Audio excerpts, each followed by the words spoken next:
Bir kechalik kelinchak 13-qism 2-fasl. Nasiba prokurorga qo'ng'iroq qilish, diktofondagi yozuv haqida aytishga shoshilmadi. Kabinetdan chiqishgach, Noilani ko'rdi-yu nimadir yodiga tushgandek Bilolga yuzlandi. "Menga qara, Bilol", dedi jiddiy ohangda. "Ko'rinishingizdan yomon odamga o'xshamaysiz. Sizga ishona boshladim, bilasizmi? Mening do'konimda anavi ayolga yordamchi bo'lib ishlaysiz. U ish yurituvchim. Nima buyursa shuni qilasiz. Maoshdan xavotir olmang, axir darslarim bor-ku, opa", dedi Bilol bosh qashib. "Ishga. Darsdan keyin ishlaysiz. Kech xuftongacha shu yerda bo'lasiz. Keyinchi? Hoziroq yotoqxonangizdan mening uyimga ko'chib o'tasiz. Osh-ovqatdan kamingiz bo'lmaydi. Ijara haqini ham o'ylamang." "Bilmadim", yer chizdi Bilol. "Sizga og'irligim tushishini xohlamasdim." "Nega og'iringiz tushadi? Ishlaysiz, pul topasiz, o'qishingizda o'qiysiz. Bunaqa imkoniyat yotoqxonangizda yo'q-ku, to'g'rimi?" "To'g'ri. Unda siz tashqarida kuting. Men hozir Noilaga hammasini tushuntirib qo'yaman. Ertadan boshlab o'qish tugashi bilan ishga kelaverasiz." Bilol itoat bilan shoshilmay tashqariga yo'l oldi. Uyga kirib kelishganda Nafosat aya nimadir to'qish bilan mashg'ul edi. Oyshaxon degan uy xizmatchisi yugurib kelib yumushlarini ado etardi. Qizining yonida kelishgan Bilolni ko'rib Nafosat aya Nasibaga hayrat aralash boqdi. "Bu yigit talaba, ismi Bilol", dedi Nasiba. "Oyijon, u bugundan boshlab biznikida yashaydi. Qarshi emasmisiz?" "Voy, nega qarshi bo'lay", deya kulimsiradi Nafosat aya Bilolning salomiga alik olarkan. "Sen shuni ma'qul ko'rgan bo'lsang, men nima derdim? Ana, xonalarning bari bo'sh yotibdi." "Oyshaxon opa", uy xizmatchisini chorladi Nasiba. "Bu yigitga xonasini ko'rsating. Keyin yengilroq biror nima pishirib oling. Ikkalamiz ham ochmiz." Aytgancha Bilol joylashib olgandan keyin mening oldimga chiqing. Boyagi ish bo'yicha qo'ng'iroq qilib ko'ramiz. "Xo'p, bo'ldi, opa." Oradan yarim soatcha vaqt o'tdi. Kun peshindan olganda nihoyat qo'ng'iroq qilishga navbat yetdi va Nasiba Bilol guvohligida prokuraturaga qo'ng'iroq qildi. "Eshitaman", go'shakdan erkak kishining tovushi yangradi. "Prokuratura eshitadi. Bilasizmi, mening arzim bor edi sizlarga", dedi Nasiba. "Telefon orqali aytsam ham bo'ladimi?" "Albatta", javob qildi tovush egasi. "Siz ayni prokuraturaning ishonch telefoniga qo'ng'iroq qildingiz. Aytavering, kim sizni xafa qildi?" "Meni Falon tuman soliq idorasi boshlig'i Hikmat Mallayev degan odam shantaj qilyapti. Bilasizmi, men tadbirkorlik bilan shug'ullanaman. Bir nechta do'konlarim, keyin tungi klubim bor. Hammasi rasman davlat ro'yxatidan o'tgan. Ammo Mallayev degan shu odam klubingni sotasan, sotmasang it kuniga solaman deb qo'rqitgan. Nima qilishni bilmay qoldim. Dalil sifatida uning oxirgi marta kelgandagi gaplarini diktofonga ham yozib olganman. Agar sizlarga zarur bo'lsa, diktofon qo'limda. Juda yaxshi, singlim qo'ng'iroq qilib to'g'ri yo'l tutgansiz. Siz bilan bog'lanishimiz uchun telefon raqamingizni bersangiz xo'p bo'ladi." Nasiba qo'l telefoni raqamini aytdi. "Siz bilan tez fursatda prokuraturadan biri bog'lanadi", tayinladi u. "Albatta, muammongiz ijobiy hal etiladi. Sira xavotir olmang." Shundan keyingina Nasiba yengil tortdi. Dunyoda haqiqat borligi yana bir karra amin bo'lib, asta o'rnidan turdi va Bilol tomonga o'girildi. "Bo'ldi, yuring, Bilol, ovqatlanamiz." Vaqt asrga yaqinlashganda Nasiba o'z xonasida dam olar, prokuraturadan qo'ng'iroq qilishlarini kutardi. Xayriyat, telefoni bezovta jiringladi. Nasiba shosha-pisha telefon displeyiga ko'z tashladi. Raqam begona, demak u prokuratura bo'lishi aniq. "Allo, bu kim?" muloyim ohangda so'radi Nasiba. "Eshitaman, men prokuraturadan bo'laman", o'zini tanishtirdi ovoz sohibi. "Ismi sharifim Davlat Bo'riyev." "Nima bo'ldi, singlim? Bir soliqchi shantaj qilayotgandi meni", dedi Nasiba. "Oxiri sizlarga murojaat etishga majbur bo'ldim. Ko'z ochirmayapti. Klubingni sotasan deb. To'xtang, bu shahar markazidagi Oqshom degan tungi klub emasmi? Ha, xuddi o'sha, tutilibroq javob qildi Nasiba. Men o'sha klubning egasi bo'laman, aka. Tanidim sizni. Xo'sh, dalillaringiz bormi? Siz shikoyat qilayotgan odamning oldida uyalib qolmaymizmi? Yonimda diktofon bor, hammasini yozib olganman. Durust. Unda klubingiz soat nechada ochiladi? Kechqurun soat 7:30larda ochiladi har kuni. U holda gap bunday. Siz 7:30da klubda bo'lib turing. Biz o'sha soliqchini topib birgalikda yetib boramiz. Hammasini o'shanda gaplashamiz. Ma'qulmi singlim? Albatta men klubda bo'laman. Omon bo'ling. Rahmat. Nasiba ishonardi. Prokuratura oraga tushdimi?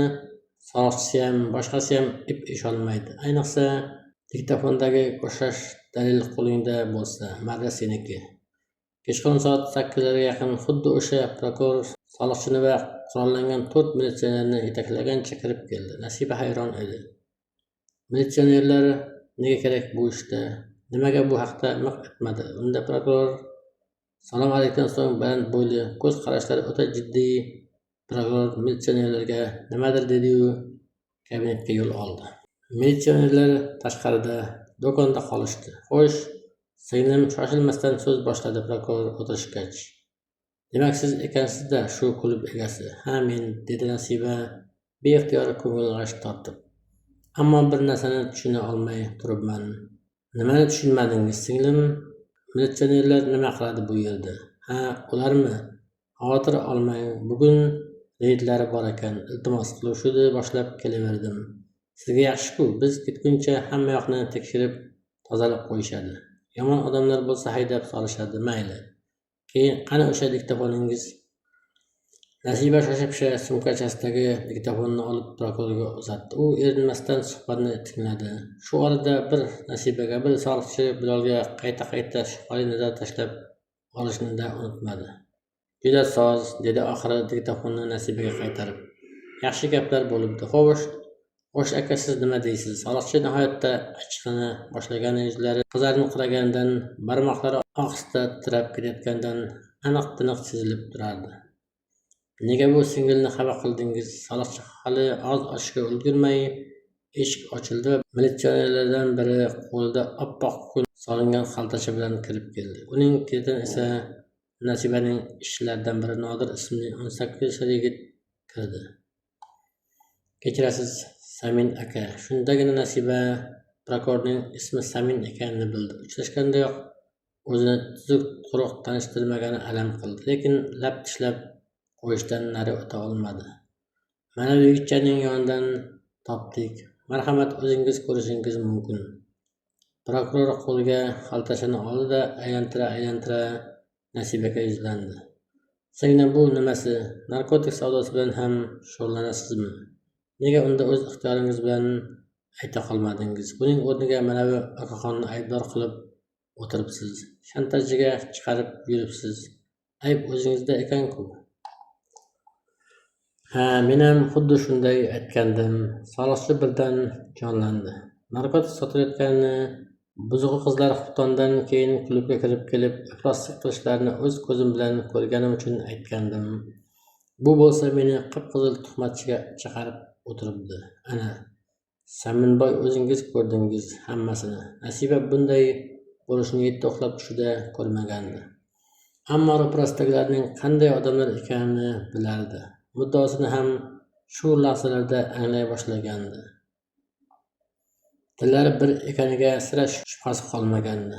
Kutganidek prokuror militsionerga ham, soliqchiga ham ket ishorasini qildi-yu, ularning ketidan Bilolni ham chiqarib yubordi. Yolg'iz qolishdi. Samin prokuror so'z boshlashga shoshilmay Nasibaning yuz tuzishini obdon kuzatdi. Undagi o'zgarishlar qo'rquvni nazar tarozisiga solib ko'rdi. Shundan keyingina bir-ikki yo'talib oradagi jimlikni buzdi. Ha, singlim Nasibaxon, dedi u ayorini ko'z qisib. Hali yoshsiz, tijoratning past-balandini endi o'rganyapsiz. Tushunaman, biroq mana bu oppoq kun uchun kamida 10 yil olasiz. Mana shunisi meni tashvishga solyapti-da. Aka, dedi yig'lamsirab Nasiba. Men har kuni bir necha marta klubga kelib, hamma narsani nazoratdan o'tkazaman. bunaqasini birinchi ko'rib turishim. O'lay agar. Endi ko'ryapsizmi, yo'qmi, bunisining davlat qonunlariga qizig'i yo'q. Qonun hamma uchun barobar. Nasiba bildiki, prokuror osonlikcha jon beradigan xildan emas. Nima qilsin? Tavakkal qilsinmi? Agar bo'shashib o'tiraversa, ip qo'zg'atishdan ham toymaydi bu nusxa. Endi og'iz ochishga yetganda zahar ichadimi? Yo'q. Bilib turibdi, ko'ngli allaqachon sezgan. Militsiyalar atayin uyushtirishgan buni. Xuddi kinolardagidek bola faqirning kissasiga ustamonlik bilan solishganda qaytarib chiqarib olib aybdorga aylantirishgan. Afsuski, isbotlab bo'lmaydi. Ha, aytadi, tavakkal qiladi. Saminboy aka. Muloyimlik bilan titroq aralash so'z qotdi Nasiba. Mayli, bo'lar ish bo'libdi. Nihoyat siz bilan kelishib ketadigan yo'li bo'lmasa, axir men ham Xudoga shukr bir necha yillardan beri ko'chadaman. Hammasini tushunaman. Agar mana endi o'zingizga kela boshladingiz. O'rnidan turib ketdi prokuror. Gapni aslida shundan boshlash kerak edi. Nega yo'li bo'lmasin? Bor yo'li. Ayting, unda o'sha yo'lni men tayyorlayman. Har qanday xarajatga turib beraman. Yaxshi, dedi sovuq tirjayib prokuror.